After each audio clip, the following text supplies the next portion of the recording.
বিসমিল্লাহির রহমানির রহিম। প্রিয় দর্শক, আসসালামু আলাইকুম। আশা করছি আপনারা সকলেই ভালো আছেন।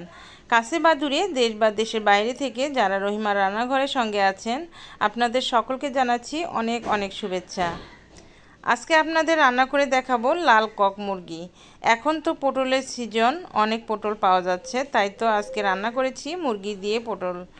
তো এই মুরগি মাংস পটল দিয়ে রান্না করে যে এত টেস্ট হয়, না খেলে বুঝতে পারতাম না। তো তাই তো আজকে আপনাদের সঙ্গে শেয়ার করেছি পটল দিয়ে মুরগির মাংস।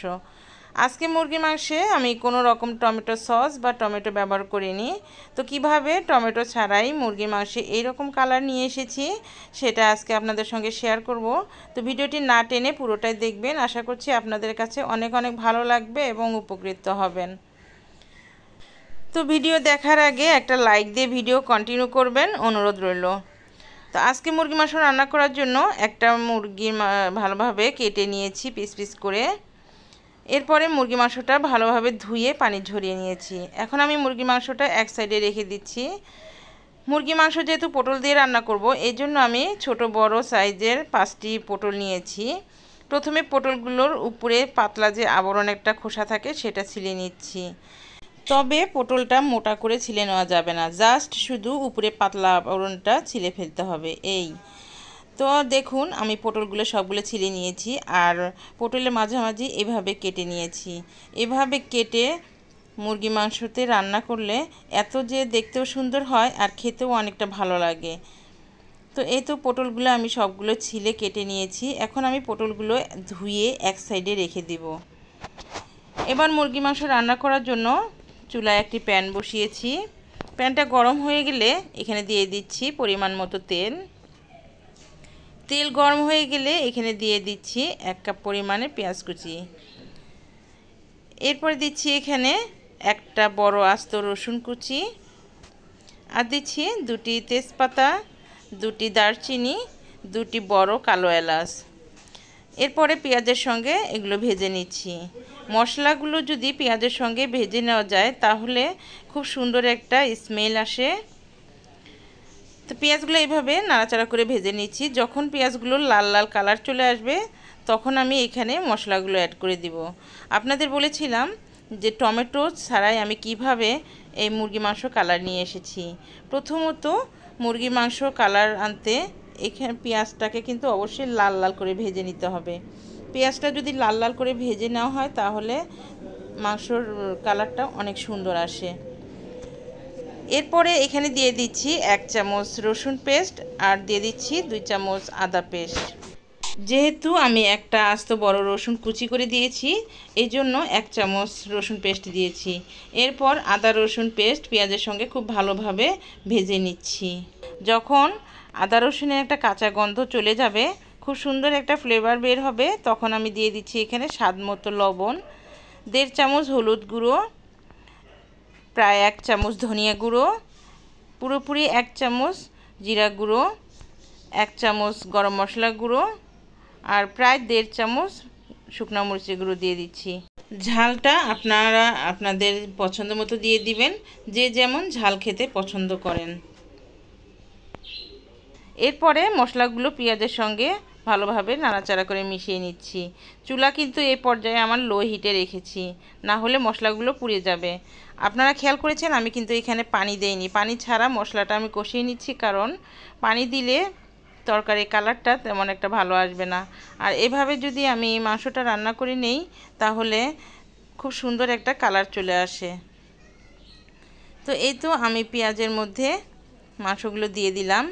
এরপরে এর মধ্যে নাড়াচাড়া করে আমি 10 মিনিটের মতো এভাবে ভেজে নেব।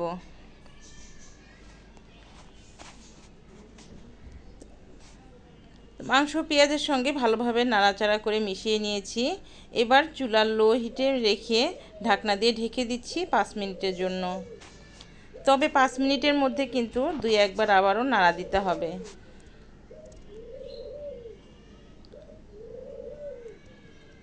তো 5 মিনিট পর ঢাকনা তুলে আবারও একটু নাড়া দিচ্ছি। চুলা কিন্তু এ পর্যায়ে বাড়িয়ে দেওয়া যাবে না, তাহলে পুড়ে যাবে। চুলা লো মিডিয়ামের মাঝামাঝিতে রেখে মুরগি মাংসটা তেল মশলার মধ্যে খুব ভালোভাবে একটু ভেজে নিয়ে ঢাকনা দিয়ে আবারও ঢেকে দিচ্ছি। তাহলে দেখবেন খুব সুন্দর একটা কালার চলে আসবে।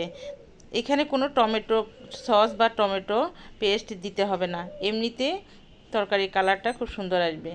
এরপরে মাংসটা আবারও ভালোভাবে নাড়াচাড়া করে তেলের মধ্যে কিছুক্ষণ ভেজে নিয়েছি।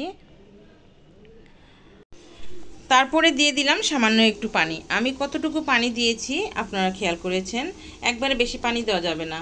অল্প করে পানি দিয়ে নাড়াচাড়া করে আবারও ঢাকনাটা ঢেকে দিচ্ছি মাংসটা পুরোপুরি সেদ্ধ হওয়ার জন্য। তো চুলায় এ পর্যায়ে হাই হিটে রেখে প্রায় 5 মিনিট আরও রান্না করে নিয়েছি। 5 মিনিট পর ঢাকনা তুলে মাংসটা আবারও নাড়াচাড়া করে দিচ্ছি।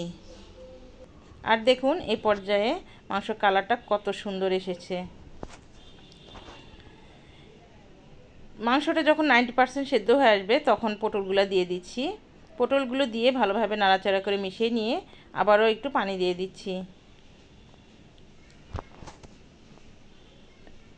এবার যতটুকু পানি দিয়েছি এই পানিতে পটল মাংস পুরোপুরি সেদ্ধ হয়ে যাবে। এরপরে ঢাকনা দিয়ে আরও 5 মিনিটের জন্য ঢেকে রাখছি। 5 মিনিট পর ঢাকনাটা খুলে আবার একটু নাড়াচাড়া করে দিচ্ছি। এই পর্যায়ে কিন্তু মাংস পটল একদম পারফেক্টভাবে সিদ্ধ হয়েছে।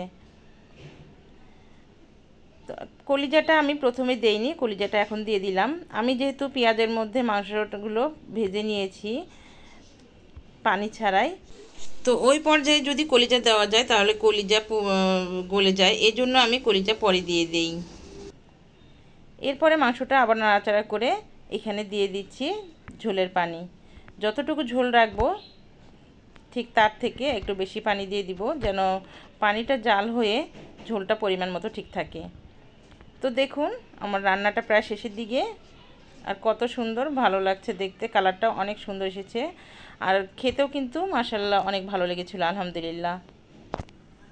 তো আপনারা বাসায় অবশ্যই ট্রাই করবেন, আমার কাছে মনে হয় আপনাদের কাছেও অনেক অনেক ভালো লাগবে। আর যদি আমার রেসিপিটা কিছুটা ভালো লেগে থাকে আপনাদের কাছে, তো আমার চ্যানেলটি সাবস্ক্রাইব করে আমার পাশে থাকবেন, আমার জন্য দোয়া করবেন, আর লাইক কমেন্ট শেয়ার করবেন। তো এই তো তৈরি হয়ে গেল আমার মুরগি মাংস দিয়ে পটলের রান্না। আপনারা বাসায় অবশ্যই ট্রাই করবেন, দেখবেন আপনাদের কাছেও ভালো লাগবে। আর যদি আপনি বাসায় ট্রাই করেন তাহলে আপনাদের কাছে কেমন হয়েছে সেটা আমাকে কমেন্ট করে জানাবেন।